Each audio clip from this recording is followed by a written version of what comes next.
सुधांशु जी, आपको प्रणाम करता हूं। आप बड़े विद्वान नेता हैं। मैं आपको इतना पसंद करता हूं जैसे केजरीवाल को कुमार विश्वास।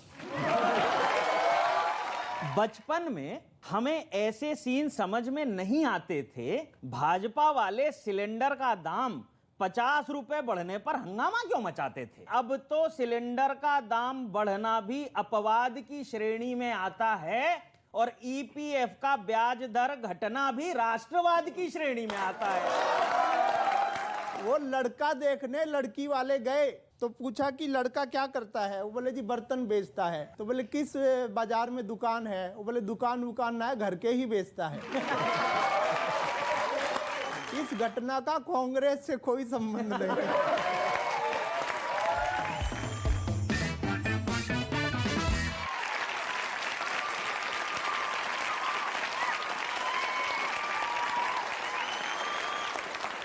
स्वागत है आपका एक बार फिर लपेटे में नेताजी में। आज जिन नेताजी को लपेटने की कोशिश होगी वो उस पार्टी से हैं जिसने सब कुछ लपेट लिया है। स्वागत करेंगे बीजेपी नेता सांसद सुधांशु त्रिवेदी जी का।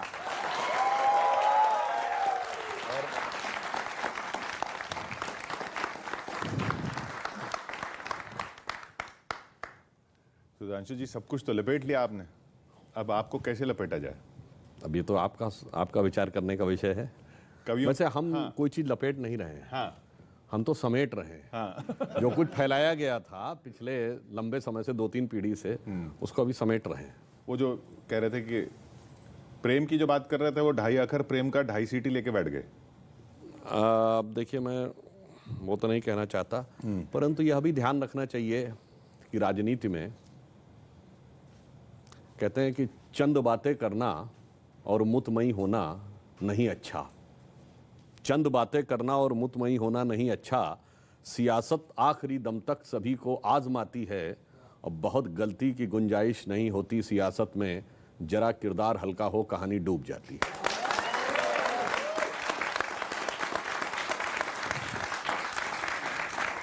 तो यानी कि मेरे भी बस की नहीं है। अब कवियों पे ट्रांसफर करते हैं। आपको लपेटने की जिम्मेदारी। हमारे साथ मंच पर मौजूद हैं सुनील साहिल, विनीत पांडे, सरदार प्रताप फौजदार और मेघश्याम मेघ। लंबे समय के बाद आप लोगों से भेंट हो रही है। लंबे समय के बाद वो कह रहे हैं भेंट हो रही है, तो सरदार जी जिम्मेदारी बड़ी है आपके ऊपर। भाई, आप अब जीत करके आए हैं तो हमें तो बधाई देनी थी। अब पहले एडवांस में बधाई देते, फिर अभी आपने शेर पढ़ा कि ज़्यादा नहीं करना चाहिए, बाद में पता नहीं क्या हो जाए। तो मैं वहीं से शुरू करता हूँ। आपके लिए पहले तो जीत की बधाई है। आपकी मेहनत रंग लाई और खूब ईडी चिट्ठी का जोर लगी गया। आएगा जोर।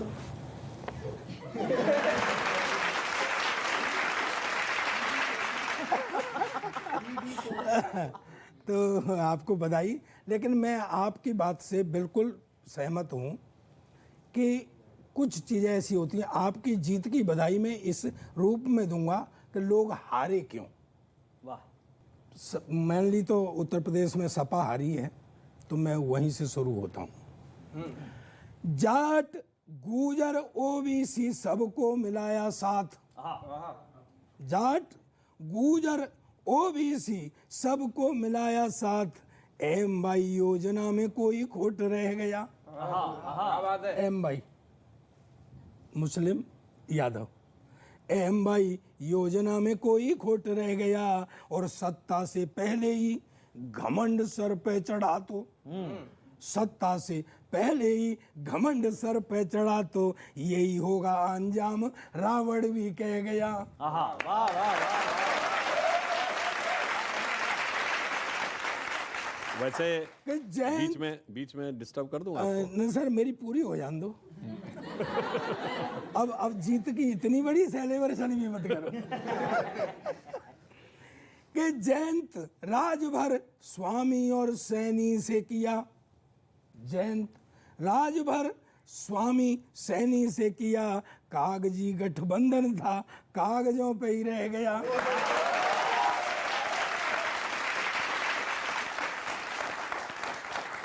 और अब समर्थन मुझे ज़्यादा चाहिए। कागजों पे ही रह गया और किला तो बना था पर ताश के पत्तों का था।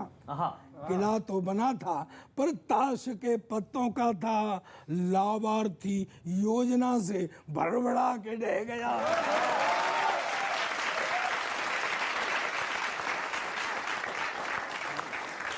तो सर ये जो धुम चल रहा है इसमें दो बातें हैं, ये आपके लिए व्यंग भी है और उनके लिए भी है। सुने कि घर बैठे ये लगे रहे ना विपक्षी, रोजगार कहाँ है, शिक्षा कहाँ है, ये कहाँ है, वो कहाँ है। तो घर बैठे रोटी मिलती है तो रोजगार क्या मुद्दा। भाई रोजगार काहे के लिए मांगता आदमी, तो घर बैठे वो मिलता है ना राशन।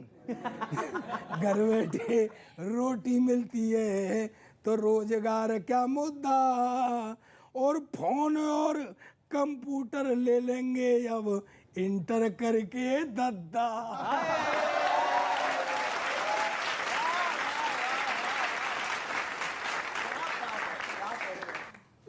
जो आपने कहा ना, उनसे जानते हैं कौन कह गया था? उस सपने में भगवान दिखे थे ना। अब क्या बताए कि वो कहे कि कृष्ण जी दिखे हैं, और कृष्ण जी क्या बताते हैं? कर्म प्रधान विश्व रचि राखा, जो जस करे सो तस फल चाखा। तो ये बताए नहीं पूरी बात। नहीं, कृष्ण जी ये बताते हैं और कर्मण्येवाधिकारस्ते मां फले सुखदाचना। नहीं, आपको भी बताएं क्या हुआ था। गलती जो उस समय कौरवों के समय में दुर्योधन ने की थी, वही गलती अखिलेश जी से हो गई। भगवान कृष्ण तो गए थे दुर्योधन के पास भी और कहे थे भाई दो विकल्प हैं, एक तरफ मैं अकेला रहूंगा और शस्त्र नहीं उठाऊंगा, और दूसरी तरफ मेरी पूरी यादवी सेना रहेगी। तो दुर्योधन ने कहा मैं सेना लूंगा। सेना उन्होंने ले ली। भगवान हमारी तरफ थे, क्योंकि हम क्या कह रहे थे कि अयोध्या भी सजा दी है, काशी भी सजा दी है, मथुरा भी सजा देंगे। तो भगवान हमारी तरफ थे।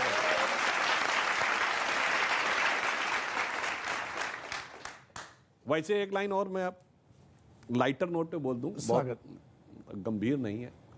बहुत दिनों चला था ना यूपी में काबा। अब तो दिख गवा ना कि काबा।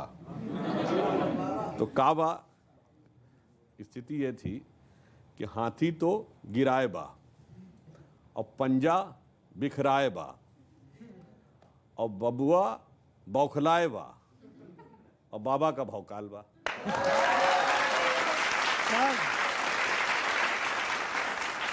जो आपने कही ना हाथी तो गिराए बा, एक दो पंक्तियां मैं भी आपको बता रहा हूं आपकी जीत में शामिल होने के लिए। हाथी ने अपना प्राण दान दे दिया। हाथी ने अपना प्राण दान दे दिया, भाजपा को पूरा सम्मान दे दिया, और यूपी की जनता ये याद रखेगी कि बसपा ने अपना बलिदान दे दिया।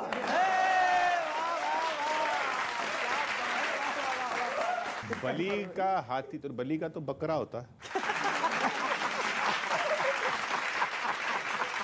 इस पर जो इन्होंने बात कही, इस पर एक संस्कृत का बड़ा प्रसिद्ध श्लोक है। इन्होंने अच्छी बात कही कि बलि का बकरा ही क्यों होता है। वो श्लोक ये है कि अश्वम नैवम गजम नैवम, यानी घोड़े की बलि बहुत रेयर केस में दी जाती, नहीं दी जाती। हाथी की बलि कभी नहीं दी जाती।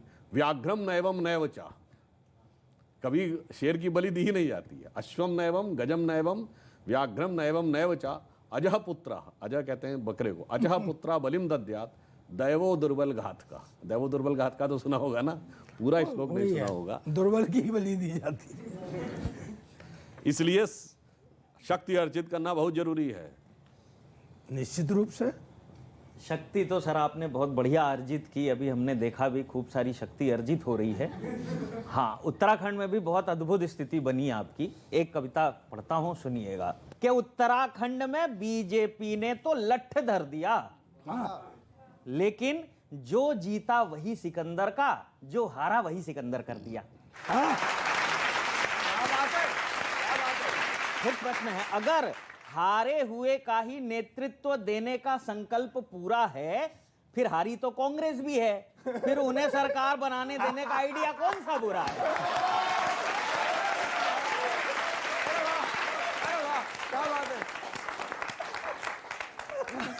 आइडिया कौन सा बुरा? अच्छा, मुझे पता है आप क्या कहेंगे। अब आप कहेंगे कि जनादेश मिला है, अब आप कहेंगे कि जनादेश मिला है, प्रदेश में कमल का फूल खिला है, पर आपने जनादेश के खेत में अपनी पसंद का पौधा रोप दिया, जनता ने जिसे नकारा उसी का नेतृत्व उन पर थोप दिया।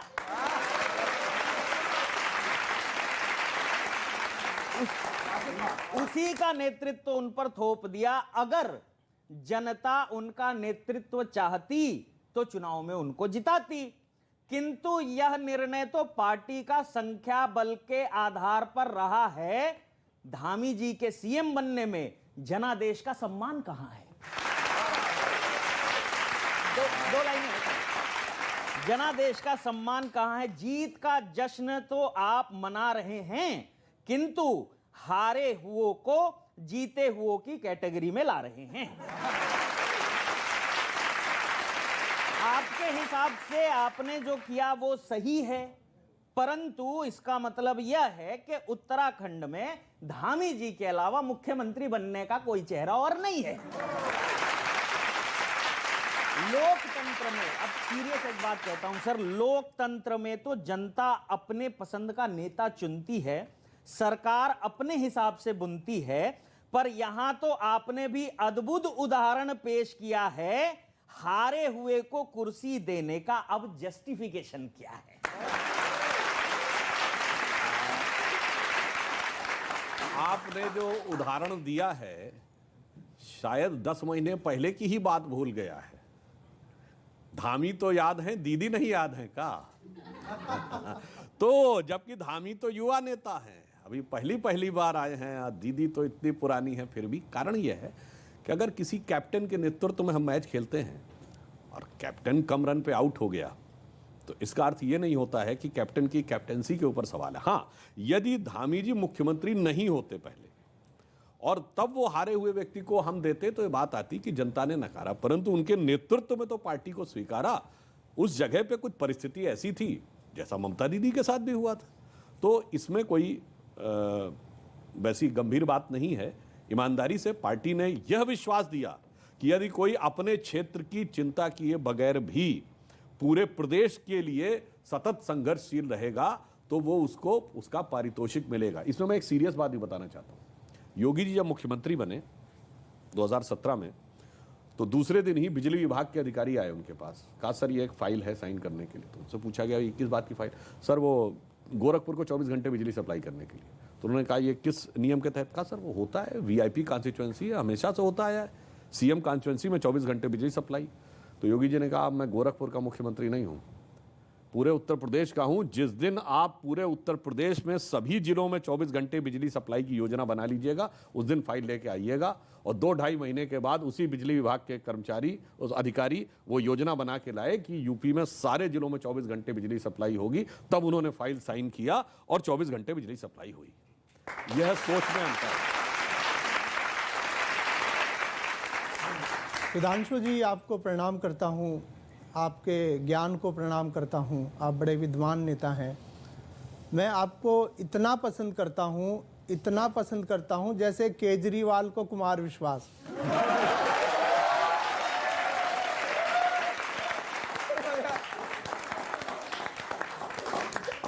कुछ वन लाइनर सुनाता हूँ कि मोदी जी ने ऑस्ट्रेलिया से 29 एंटिक्स की भारत वापसी करवाई है, बड़ी अच्छी बात है।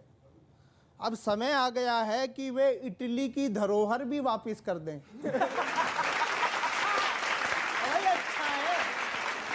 अच्छा है।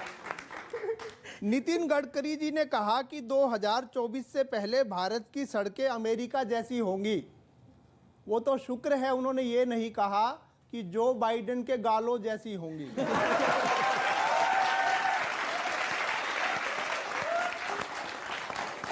राजनीति में ऐसा कहने की परंपरा है। पिछले दिनों उन्होंने कहा था कि उड़ने वाली बसें चलाएंगे। बसें तो नहीं चला पाए लेकिन साइकिल जरूर उड़ा के दिखा दी। ये विनीत पांडे के बेटे को मैं लखनऊ म्यूजियम घुमाने ले गया तो वह जिद करने लगा, रोने लगा कि मुझे कांग्रेसी विधायक दिखाओ। फिर मैंने उसको बसपा विधायक दिखाकर शांत किया।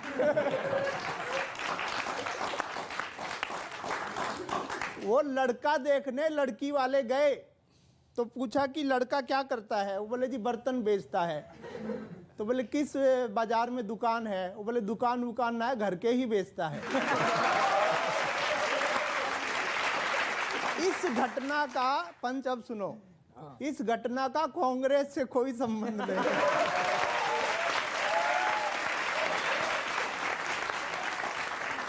एक कांग्रेस विधायक ने ट्वीट किया कि 2023 में कहो दिल से कांग्रेस फिर से, कहो दिल से कांग्रेस फिर से।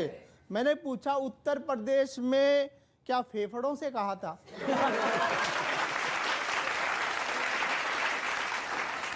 कांग्रेस के एक विधायक ने बसपा के 2 विधायकों को कहा कि यार हम तो बस में बैठकर रिजॉर्ट जाने लायक भी नहीं रहे। तो बसपा विधायक ने उनको एक शेर सुनाया, दादा स्वागत है। कि तेरा हाथ मेरे हाथी के जख्म सीकर जाएगा। अरे वाह, तेरा हाथ मेरे हाथी के जख्म सीकर जाएगा, निमंत्रण शपथ का कोई हमें भी देकर जाएगा। निमंत्रण शपथ का कोई हमें भी देकर जाएगा, चिंता ना कर किस्मत पे भरोसा रख, हाँ, आएगा कोई शाह हमें लेकर जाएगा।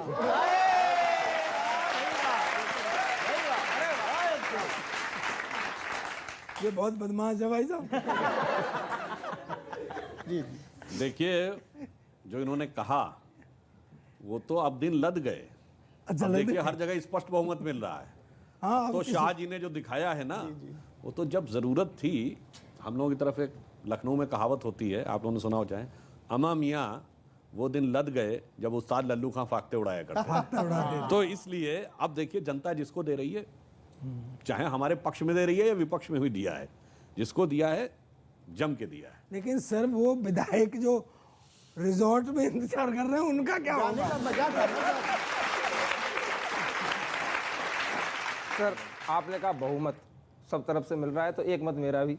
हाँ, इसलिए कि सत्ता सुंदरी के सपनों में खोए थे जो उन्हें, सत्ता सुंदरी के सपनों में खोए थे जो उन्हें, सुंदरी की साड़ी छोड़ो पल्लू भी नहीं मिला।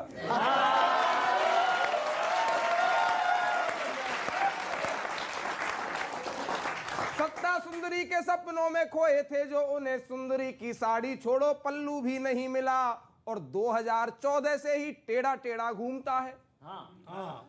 2014 से ही टेढ़ा टेढ़ा घूमता है, सीधा हो जाए जो ऐसा उल्लू भी नहीं मिला। सीधा हो जाए जो ऐसा उल्लू भी नहीं मिला।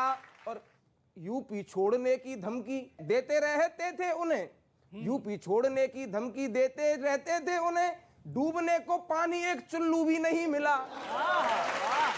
डूबने को पानी एक चुल्लू भी नहीं मिला। और बाबा जी ने फिर से बना ली सरकार, और बाबा जी ने फिर से बना ली सरकार, और बाकियों को बाबा जी का ठुल्लू भी नहीं।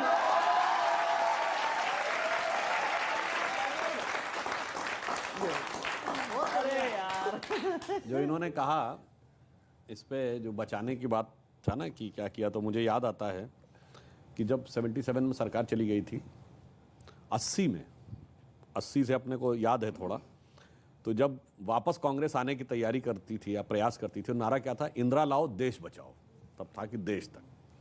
98 में जब सोनिया गांधी जी आई तो नारा क्या था आपको याद होगा, सोनिया लाओ कांग्रेस बचाओ। अब देश तो गया, कांग्रेस बचा लो। अब उसके बाद आप प्रियंका जी जब आई तो क्या नारा हो गया, प्रियंका लाओ अमेठी रायबरेली बचाओ। ठीक, अब पार्टी भी गई, पहले परिवार बचा लो। अब तो ये नहीं समझ में आ रहा है का लाओ और का बचाओ।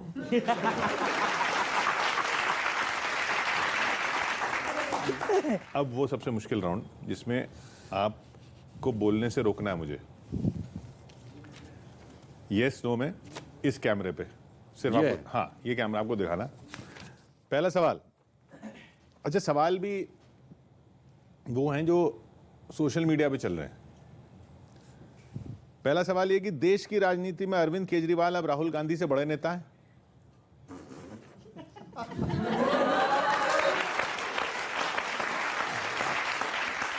(1990) में कश्मीरी पंडितों के पलायन के लिए वीपी सिंह की सरकार भी बराबर की जिम्मेदार है। क्यों? रीजन है, उसका भी आपको आधार बताता हूं। वीपी सिंह सरकार कब आई? 4 दिसंबर 1989, और ये सारा घटनाक्रम हो गया 19 जनवरी, 42-43 दिन के बाद।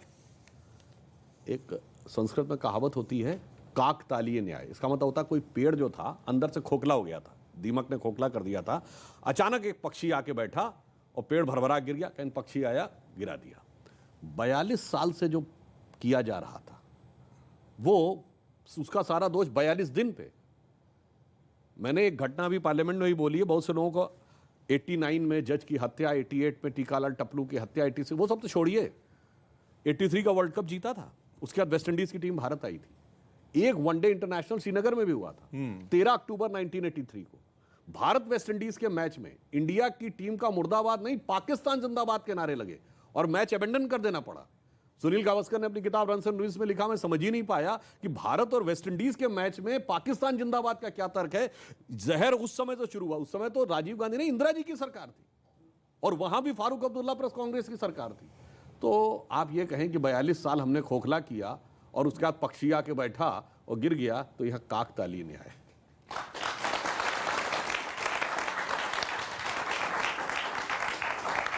अब मैं ये नहीं कहूंगा कि उस समय भी आप विपक्षी सवाल पूछ रहे थे, मैं अगला सवाल पूछूंगा। यूपी में बीजेपी को गाली देकर चुनाव लड़ने वाले नेताओं को एनडीए में शामिल नहीं करना चाहिए। गाली का अर्थ क्या है? गाली का अर्थ क्या है? गाली को डिफाइन कर दीजिए। जैसे राजभर जी वो तो बोल चुके थे कि सपा को वोट देने का मतलब है कि जो अपनी बहन बेटी की इज्जत से प्यार न करता हो सपा को वोट दे। मतलब जो हर तरफ गाली देते हैं ना उनको ले लो। ना हमारे लिए गाली कब दिया? देखिए अंतर है। जैसे अजीत सिंह जी ने कहा था कि जिस गाड़ी पे लगा हो सपा का झंडा, समझ लेना उसमें बैठा है कोई गुंडा। ठीक, ये अजीत सिंह जी के वर्ड थे, वो वीडियो वाले। मगर मैं आपसे एक बात ये कहना चाहता हूं कि जब उन्होंने तो ये बात कह दी, राजभर जी ने हमारे लिए क्या कहा? सिर्फ यही कहा ना, इनको हरा देंगे, इनको दिखा देंगे, इन्होंने ये नहीं किया। तो गाली तो उनको दी थी ना, हमारी तो आलोचना की थी। आलोचना का हम स्वागत करते हैं।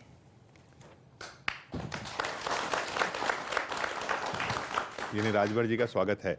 खैर, दुनिया भर में महात्मा गांधी को पहचान 1982 में गांधी फिल्म के रिलीज होने के बाद मिली। नहीं, ये बात प्रधानमंत्री जी का कहने का भाव नहीं था। उन्होंने कहा कि 83 में बनी थी रिचर्ड एटनबरो की फिल्म। 83 से पहले किसी भारतीय ने फिल्म क्यों नहीं बनाई महात्मा गांधी? सवाल ये था। तो दुनिया को पता लगता, दुनिया महात्मा गांधी को पहले भी जानती थी, पर कोई भारतीय फिल्म नहीं बनाएगा कि विदेशी आके फिल्म बनाएगा, ये उनके कहने का भाव था। एशिया कप में भारत को पाकिस्तान के खिलाफ क्रिकेट मैच नहीं खेलना चाहिए। ये निर्णय तो बीसीसीआई करता है। ये सोशल मीडिया पे लोग पूछ रहे हैं, आपने कह दिया, ठीक है। यूपी चुनाव में अगर बीजेपी का चुनाव चिन्ह बुलडोजर होता तो बीजेपी 350 सीट जीतती।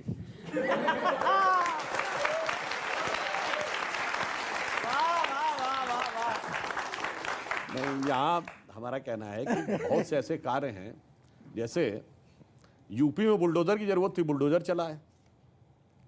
अब कश्मीर में जानते क्या चल रहेगा? वहां आतंकवाद को हमने समाप्त किया है। वो आतंकवादी कोने आतर में जाके घुस गए हैं, कायराना हरकतें कर रहे हैं। तो यूपी में चला था बुलडोजर, वहां चलेगा वैक्यूम क्लीनर। तो कमल ही रहेगा, पर जहां जैसी जरूरत होगी वहां वैसी कार्रवाई होती रहेगी। चलिए सिद्धार्थ जी, आपकी बारी। अब मेरा नंबर है और मैं बस कुछ कहना चाहता हूं आपसे। पीएफ पे घाटा, प्याज सा रुला रहा है।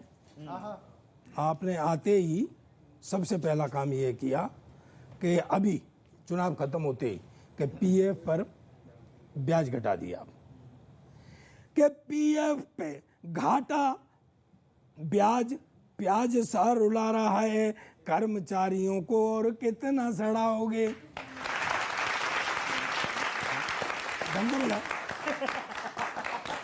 हाँ, और जीत का है ये खेल कि जनता का निकले तेल का भाव अब जरूर तुम बढ़ाओगे।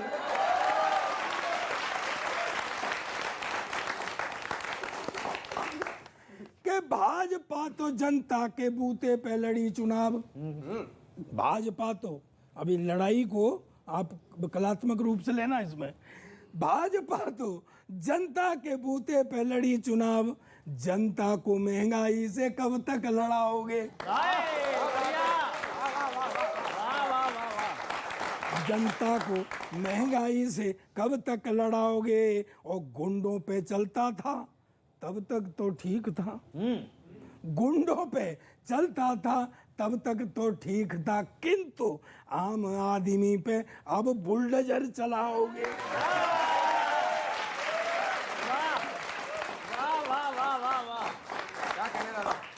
वाह, क्या अब बात इसका है। भी उत्तर दे दें। देखिए, जो आपने बात कही, पहली बात बहुत क्लियर सबके ध्यान में रहनी चाहिए। पेट्रोल और डीजल के जो प्राइसेस थे वो डीरेगुलेशन होने का डिसीजन 95 में हो गया था, और पेट्रोल अक्टूबर 2010 और डीजल अक्टूबर 2014 के बाद डीरेगुलाइज हो गया। यानी अब सरकार के पास उसको नियंत्रण करने, जैसे लोग कहते हैं ना 2014 से पहले आप कहते थे, तो सरकार के पास पावर थी। आज आपके पास कोई पावर नहीं रोकने की, केवल अपना टैक्स आप घटा दें, बस इतना कर सकते हैं जो आप टैक्स ले रहे हैं। इसके अलावा पहले सरकार कंट्रोल कर सकती थी। अब चुनाव में क्यों रुक जाता है? अब बता रहे हैं, चुनाव में नहीं रुका। यही मैं आपको बात बता रहा हूं, जिन लोगों को गलतफहमी है। आप जाके देखिए, आज से करीब 6 महीने पहले जब पेट्रोलियम की क्राइसिस हुई, भारत ने अपना स्ट्रेटेजिक रिजर्व खोला था, और पूरी दुनिया में पेट्रोलियम क्राइसिस आई थी। अमेरिका ने जाके व्हाइट हाउस की प्रेस रिलीज चेक कर लीजिएगा, 21 नवंबर 2021 को अपना पेट्रोलियम रिजर्व खोला है, क्योंकि उसने कहा है महंगाई बढ़ रही है, पेट्रोल के दाम बढ़ रहे हैं। रिजर्व खोला तो कुछ महीने के लिए स्थितियां नियंत्रण में आ गई, लगा कि सब कुछ ठीक हो जाएगा। अब रूस यूक्रेन की लड़ाई शुरू हो गई, आज 1 महीना हो गया है, यूरोप में भी ऑयल सप्लाई की प्रॉब्लम आ गई है, अब दुनिया में उसका इंपैक्ट दिखाई पड़ने लगा, तो फिर प्राइसेस वो होने लगे। चूंकि अब पूरी तरीके से ये मार्केट से गवर्न है प्राइसेस। जैसे आज आप चारों को बुलाया, आज से 30 साल पहले जब दूरदर्शन था तो सरकार, केवल दूरदर्शन था, तो सरकार तय कर सकती थी कि प्रताप जी आएंगे या ये नहीं आएंगे, मगर आज तो नहीं तय कर सकती। तो आज आपके ऊपर है। तो अब आज ये कहना कि जी इनको क्यों बुला लिया, इनको ज्यादा समय क्यों दे दिया, इनको कम समय क्यों दे दिया, ये मार्केट के ऊपर है। इसलिए इस फैक्ट को भी समझने की जरूरत है। सर, इसमें महंगाई में हमें क्यों लपेट रहे हैं आप? एक हालांकि मतलब ये आपकी कविता कटेगी तो वो मार्केट के ऊपर। अजय, नहीं, कविता की मार्केट वैल्यू अच्छी है इनकी कविता की। Sir thank you. कल केजरीवाल जी ने कहा था कि मोदी जी को मुझसे डर लगता है। मैंने पूछा भूत हो क्या? मैंने मोदी जी को समझाया दादा कल ही कि कांग्रेस का तेल निकालने, बात बताऊं, मेरा पंच फूटने दो ना। नहीं, तेरा पंच भी आ जाएगा पर मेरा पंच चला जाएगा। मैंने कहा ना कि तू भूत है क्या? मोदी जी भी भूतों को ही रगड़ते। तो मैंने मोदी जी को समझाया कि कांग्रेस का तेल निकालने से देश में तेल की कीमतें कम नहीं होंगी।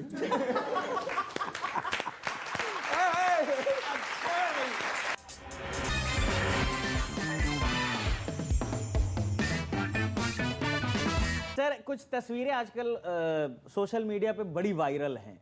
उसमें एक पुरानी तस्वीर है जिसमें अपने 2 पूर्व मंत्री भाजपा के, वो सिलेंडर और पता नहीं क्या क्या लेके बैठे हैं, तो वो चल रही है। तो मैंने कुछ एक व्यंग की कविता है, भाई सुनना, भाई आनंद लेना। घोड़े चल रहे थे है? उस समय वो स्कीम नहीं आई थी।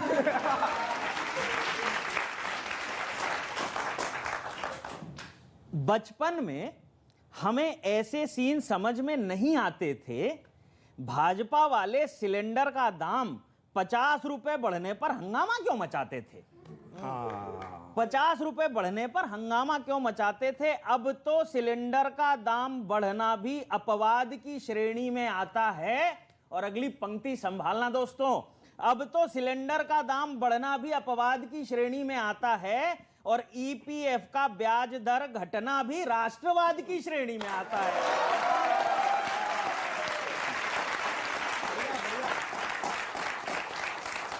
राष्ट्रवाद की श्रेणी में आता है। अच्छा, भाजपा के मन में विकास का सपना तो शुरू से ही पल रहा था। और एक सवाल आपसे है मेरा, भाजपा के मन में विकास का सपना तो शुरू से ही पल रहा था, पता नहीं ये पीएसयूज बिकने से पहले देश कैसे चल रहा था? ये पीएसयू बिकने से पहले देश कैसे चल रहा था? अच्छा, अब तो आपका आभार व्यक्त करने का समय आया है, क्योंकि आपने देश को हंगर रैंक में 101, फ्रीडम रैंक में 119 और हैप्पीनेस रैंक में 136वें स्थान तक पहुंचाया है। और आपका विशेष धन्यवाद, क्योंकि आपने देश के विकास के लिए अद्भुत आइडिया क्रियान्वित किया है। बुजुर्गों द्वारा अपनी पेंशन से ली जाने वाली रेलवे टिकट का डिस्काउंट खत्म कर दिया है। और चर्चा, अरे हाँ, एक बात मैं अभी अब बढ़ूंगा, मुझे एक बात ध्यान आ रही है। अभी से 6 महीने पहले आपकी दाढ़ी मूछें सफेद थी, अभी अचानक ये काली कैसे हो रही हैं? तब मुझे रेलवे में डिस्काउंट मिलता था।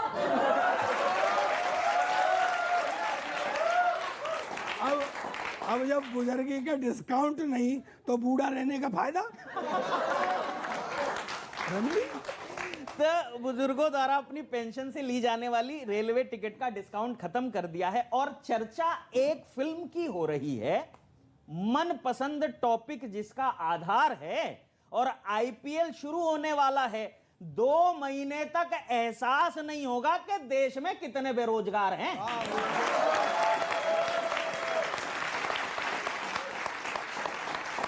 और व्यंग की एक पंक्ति दे रहा हूं, कुछ साल पहले की कोई स्टेटमेंट आपके याद आ जाए तो बताइएगा कि और डेवलपमेंट तो लोगों को अब नजर आएगा जब भाजपा के नेतृत्व में अगले 3 महीने में रुपया और डॉलर एक बराबर हो जाएगा।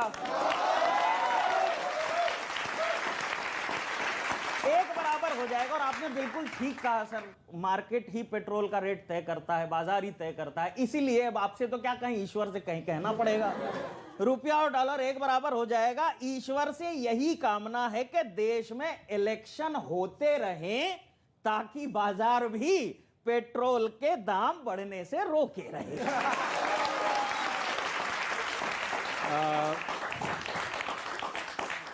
देखिए, फिर एक फैक्ट बता देता हूं। जब हम लोगों ने 10 रुपए तक दाम कम किए थे राज्य सरकारों ने, तो मध्य प्रदेश में तो चुनाव नहीं था, फिर भी कम किए थे।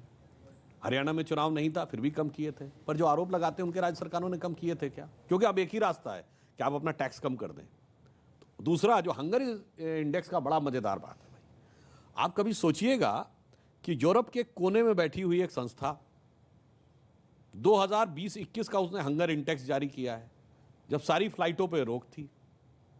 भारत के गांवों में जाने के लिए एक तरफ आप कहते हैं साहब पैदल पैदल लोग जा रहे थे, जाने का रास्ता नहीं था।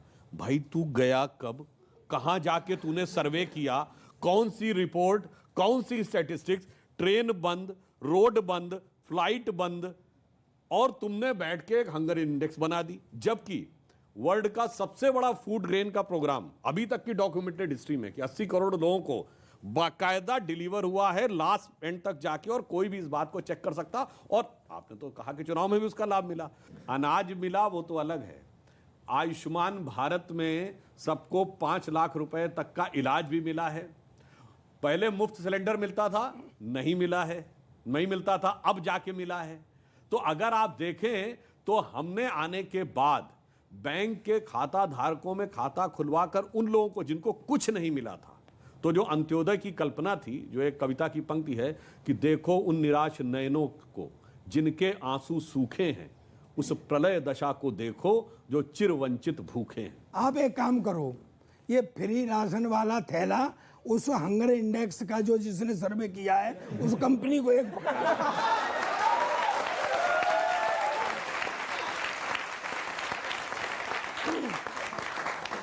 अरे सर, मैं बताता हूँ, ये वैसे ही महंगे डीजल से दुखी हो रहा है। मैं बता रहा हूँ, सरकार ने ये कदम जानबूझ के उठाया है। अच्छा। पूछो कैसे? पूछो, तीनों पूछो। आप कैसे? मोदी जी ने जानबूझ के इसलिए किया, कहीं अखिलेश यादव तेल छिड़क के अपनी साइकिल में आग ना लगा ले। कि अखिलेश यादव और आजम खान ने अपनी अपनी लोकसभा सीट छोड़ दी है। सुना है अब दोनों मिलकर बुलडोजर किराए पर देने का बिजनेस करेंगे। दिल्ली मुख्यमंत्री।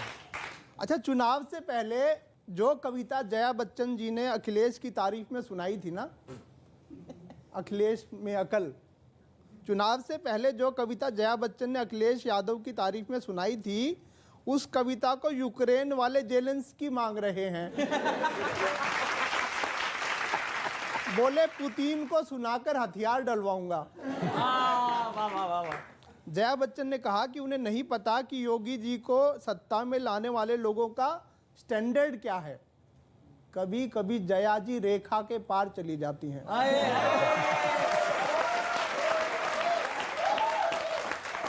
पहले ही कह रखा बदमाश आदमी। परसों यहाँ दिल्ली में आम आदमी पार्टी का एक नेता गंदे नाले में कूद गया, अच्छा, तो मैं वहीं खड़ा था। तो मैंने उससे पूछा, बाहर आ जा, ये नाला इससे ज्यादा गंदा नहीं होगा।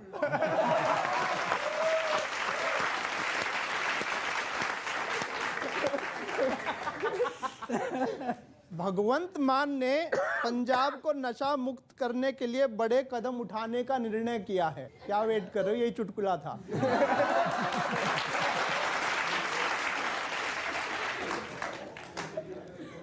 वैसे जी बताइए।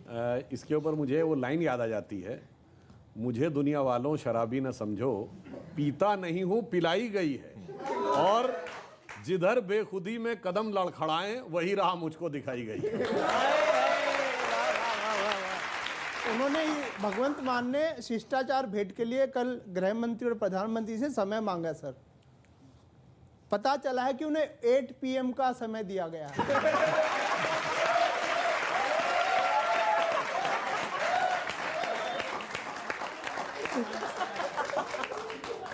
उत्तर प्रदेश में बुलडोजर बाबा हैं, मध्य प्रदेश में बुलडोजर मामा आ गए, तो भगवंत मान सोच रहे हैं कि पंजाब में बैगपाइपर बाबा लॉन्च करूं।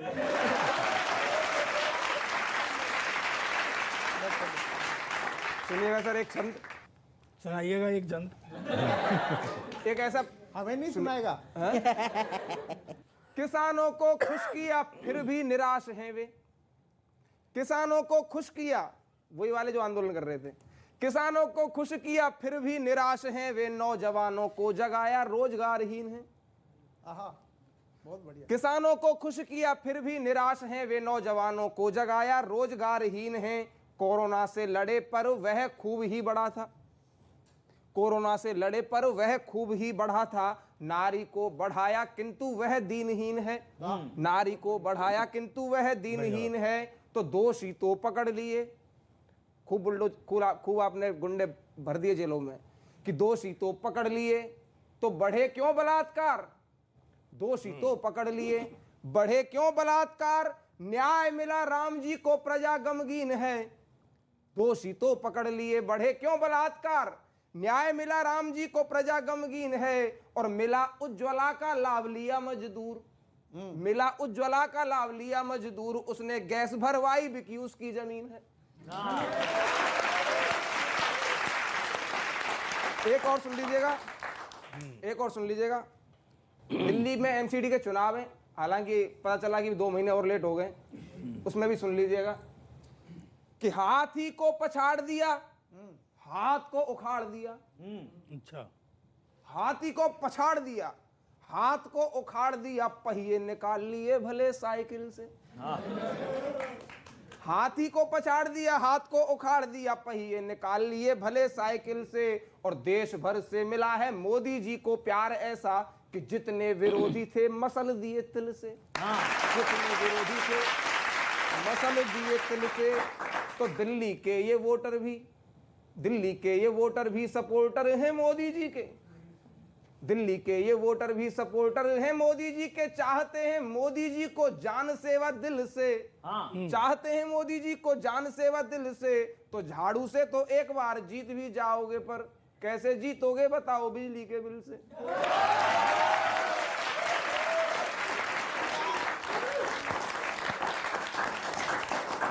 देखिए, इन्होंने बड़ी अच्छी बात कही कि जो किसान जमीन की लड़ाई लड़ रहे थे, पहले तो आपने कहा जाता था 1 साल तक रहे, आपने कोई ऐसा किसान देखा है जो 1 साल तक न बुआई करने गया, न जुताई करने गया, न कटाई करने गया। तो हकीकत ये था कि आंदोलनकारी उधर थे, किसान हमारी तरफ थे। और ज़मीन, नाम किसी का नहीं लूँगा क्योंकि खामखा में नाम क्यों लेना, उत्तर प्रदेश में सबसे बड़े किसान नेता माने जाते थे। अब मीडिया में खबर आई कि उनके गांव में उनके समर्थक कैंडिडेट को कम वोट मिला और भाजपा को ज़्यादा वोट मिला। जितने लोग उनके यहाँ बैठकी करते रहते थे उतने वोट भी गांव में नहीं मिले। और पंजाब में जो सबसे बड़े नेता थे उनकी जमानत जब्त हो गई। तो आपने जो अच्छी बात कही, ज़मीन किसकी खिसकी है, ये आसानी से देखा जा सकता है। एक आम आदमी पार्टी की एक बात निकाली, जैसे दिल्ली का देखा रिजल्ट हमने, पंजाब का देखा रिजल्ट हमने, कि यूपी में साफ हुई, पंजाब में किया है साफ। वाह, यूपी में खुद साफ होगी। यूपी में साफ हुई, पंजाब में किया है साफ। युक्त उखड़ने की या उखाड़ू ही लगाती है। युक्त उखड़ने की या उखाड़ू ही लगाती है। और क्या क्या बोलना है और क्या फ्री में देना है, प्रचार में आइडिया ये जुगाड़ू ही लगाती है।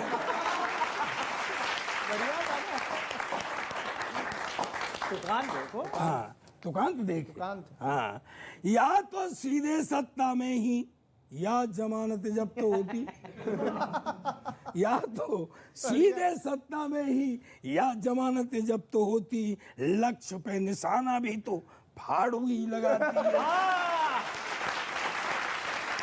और एक बढ़िया बात आ रही है, समर्थन करना। लक्ष्य पे निशाना तो ये फाड़ू ही लगाती है। और खुद पे लगाए या विरोधी पार्टी पे आप जब लगाती है तो झाड़ू ही लगाती है।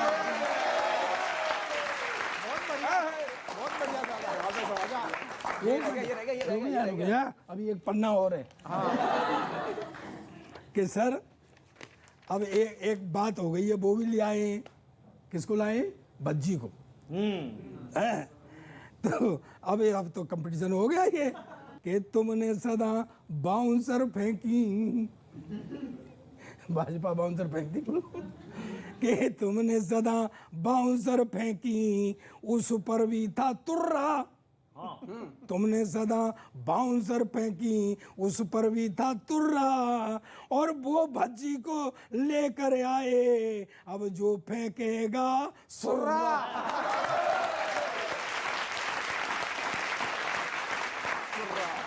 देखो, दो कविताएं मैंने पढ़ी जो थोड़ा सा तली हुई थी।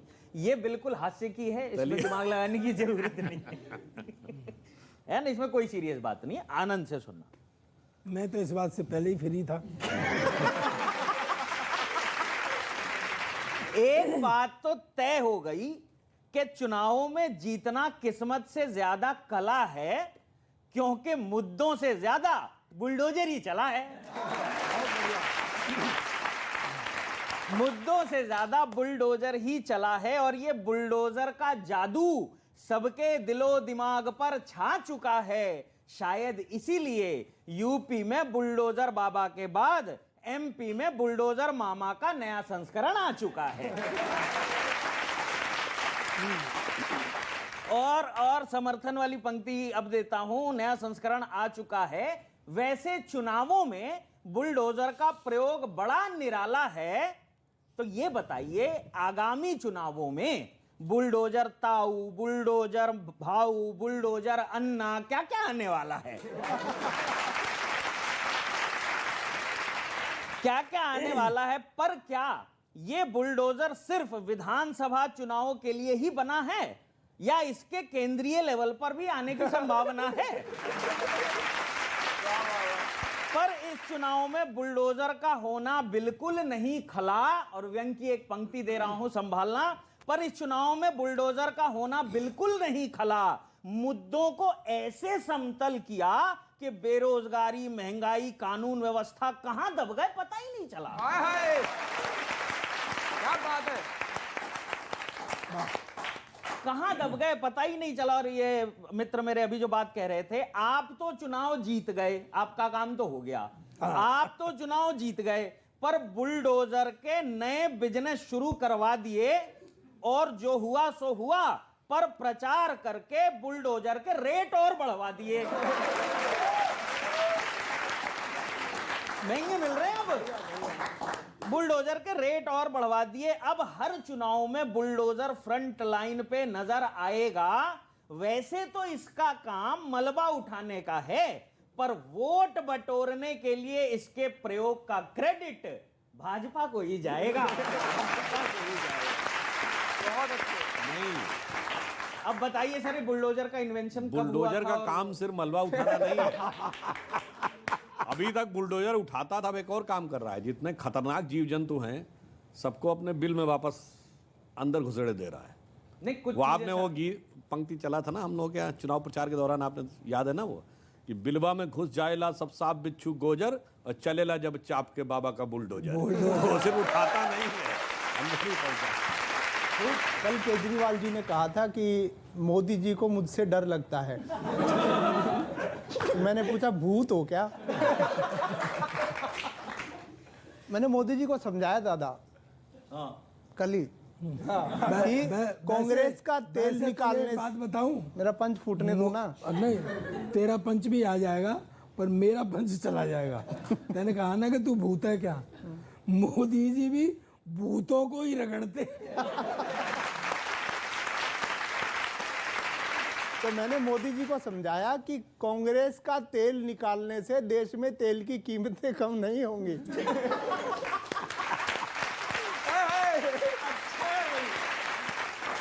कांग्रेस में तेल बचा कहाँ? बचा कहाँ? अब तो खुक्कस है बस।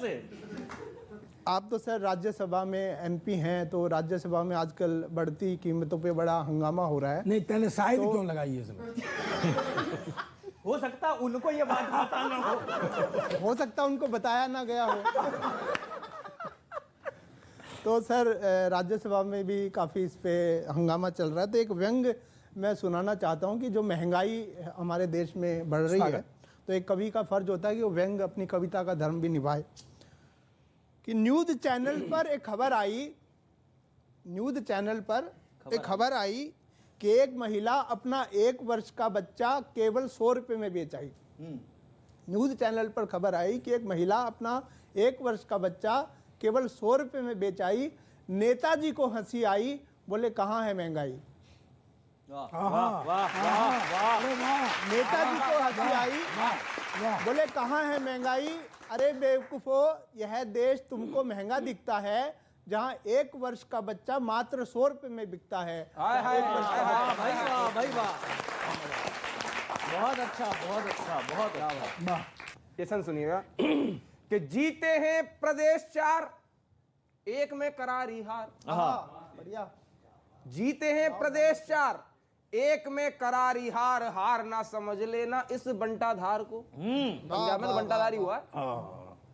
जीते हैं प्रदेश 4, एक में करारी हार। हार ना समझ लेना इस बंटाधार को, और जीत का करो प्रचार, हार पे करो विचार। हाँ, बहुत बढ़िया। जीत का करो प्रचार, हार पे करो विचार। काफी होता है इशारा ही समझदार को, काफी होता है इशारा ही समझदार को। और चुनावों से पहले कवियों से ले लेते सलाह। ये भी ठीक है। चुनावों से पहले कवियों से ले लेते सलाह, सौंप देते एक धारदार हथियार को।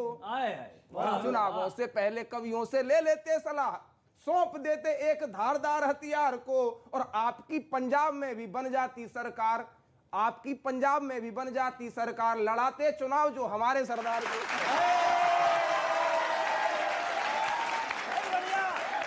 अच्छा काम करिए।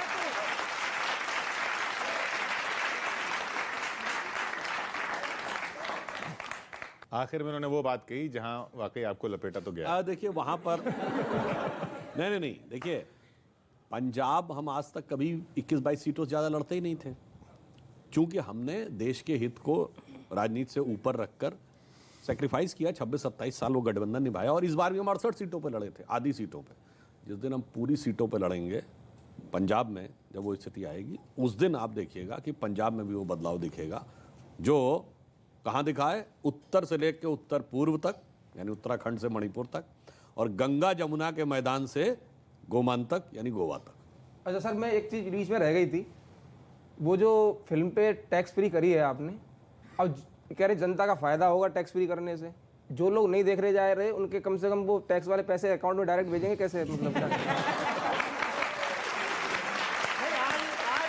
बढ़िया कर रहा है लड़का। वैसे इस फिल्म के ऊपर बड़ी मतलब थोड़ी कष्टकारक बात भी ये है कि इसमें भी लोग कहते नहीं ऐसा तो कुछ खास हुआ ही नहीं था, ये तो ज्यादा दिखाया जा रहा है। उन लोगों से पूछिए जिनके साथ वाकई ये गुजरा था, और अभी तो ज्यादा पुरानी बात नहीं, 32 साल पुरानी बात है, वो लोग जीवित हैं सब बाकायदा। तो उनके लिए मैं एक पंक्ति कहना चाहूंगा कि बहुत जुदा है इस दर्द की कैफियत मेरी, बहुत जुदा है इस दर्द की कैफियत मेरी, इधर मेरे दर्द की इंतहा नहीं और तू कहता जख्म दिखता नहीं। बहुत बहुत शुक्रिया आपका सुधांशु जी हमारे साथ यहाँ इस मंच को सम्मानित करने के लिए एक तरह से, क्योंकि मंच ने बहुत कोशिश की आपको लपेटने की और आप ही लपेटते हुए सबको जा रहे हैं। आखिर में कवियों के लिए भी एक कविता सुना दूं? हाँ चलिए लपेट ही दीजिए आज। नहीं लपेटे नहीं, सीरियस देखिए ये जो कवि शब्द है ना, आप लोगों को तो पता होगा, कवि का मतलब होता है क्रिएट करना, और ये ईश्वर के लिए सबसे पहले वेदों में आया है, बिकॉज उसने क्रिएट किया है। तो कवि के अंदर सृजनात्मकता की एक क्षमता होती है। ईश्वर ने ही सारा संसार क्रिएट किया ना, इसलिए उसे कहते हैं हृदय प्रतिष्ठा कवयो मनीषा, मतलब जो कहते हैं ना कि मन रूपी जो अव्यक्त बीज था उसको धारण किया। तो कवियों के लिए एक कविता है कि कवि का माथा ही है अंबर, कवि के पग से पाताल बना, कवि के अधरों की लाली से रंग रूप उषा का काल बना, कभी हंसा फूल हंस पड़े और हीरक हिम को भी हास मिला, पतझड़ के सूखे पत्तों पर मुस्काता सा मधुमास मिला, कभी रोया सावन घन उमड़े मरुकी चिर संचित प्यास बुझी, रिमझिम आंसू की बूंदों में करुणा को भी आवास मिला, कवि के अंतर में आग भरी, कवि के अंतर में आग भरी, कवि की आंखों में पानी है, तुम कवि हो कवि के जीवन की दुनिया से अलग कहानी। बहुत बहुत शुक्रिया आप सभी का। अगले हफ्ते मिलते हैं इसी चैनल पर, इसी वक्त, इसी कार्यक्रम में, लपेटे में नेताजी। देखते रहिए न्यूज़ 18 इंडिया।